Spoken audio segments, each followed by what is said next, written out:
ನಮಸ್ಕಾರ. ಅಂತಾರಾಷ್ಟ್ರೀಯ ಪ್ರಜಾಪ್ರಭುತ್ವದ ದಿನಾಚರಣೆಯ ಅಂಗವಾಗಿ ಸೆಪ್ಟೆಂಬರ್ 15ನೇ ತಾರೀಕು ಬೆಳಗ್ಗೆ 8:30ರಿಂದ 9:30ರವರೆಗೆ ಬೀದರ್ ಜಿಲ್ಲೆಯ ಬಸವಕಲ್ಯಾಣ ತಾಲೂಕಿನ ಅನುಭವ ಮಂಟಪದಿಂದ ಚಾಮರಾಜನಗರದವರೆಗೆ ಸಮಾಜ ಕಲ್ಯಾಣ ಇಲಾಖೆ, ಪಂಚಾಯತ್ ರಾಜ್ ಇಲಾಖೆ, ನಗರಾಭಿವೃದ್ಧಿ ಇಲಾಖೆ ಹಾಗೂ ಶಿಕ್ಷಣ ಇಲಾಖೆ ಇವರ ನೇತೃತ್ವದಲ್ಲಿ ಮಾನವ ಸರಪಳಿಯ ಮೂಲಕ ಈ ಕಾರ್ಯಕ್ರಮವನ್ನು ಆಯೋಜಿಸಲಾಗಿದೆ. ರಾಜ್ಯ ಸರ್ಕಾರಕ್ಕೆ ನಾನು ಅಭಿನಂದನೆಯನ್ನು ತಿಳಿಸುತ್ತೇನೆ.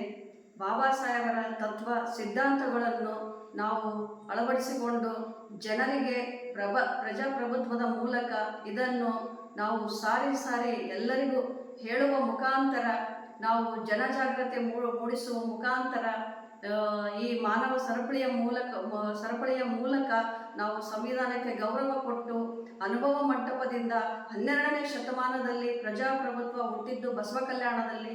ಅದಕ್ಕೋಸ್ಕರ ಇವತ್ತಿನ ದಿನ ಬಸವ ಕಲ್ಯಾಣದಿಂದ ಚಾಲನೆಯನ್ನು ಕೊಡ್ತಾ ಇದ್ದೀವಿ ಅಂತಂತಂದರೆ ನನಗೆ ಬಹಳ ಖುಷಿ ಆಗ್ತಾ ಇದೆ. ಇಡೀ ನಾಡಿನ ಜನತೆಯಲ್ಲಿ ನಾನು ಕೇಳಿಕೊಳ್ಳುವುದೇನೆಂದರೆ, ತಾವೆಲ್ಲರೂ ಹೆಚ್ಚಿನ ಸಂಖ್ಯೆಯಲ್ಲಿ ಬಂದು ಈ ಕಾರ್ಯಕ್ರಮವನ್ನು ಯಶಸ್ವಿಗೊಳಿಸಬೇಕಂತ ತಮ್ಮಲ್ಲಿ ಕಳಕಳಿಯ ವಿನಂತಿ ಮಾಡಿಕೊಳ್ಳುತ್ತೇನೆ. ನಮಸ್ಕಾರ.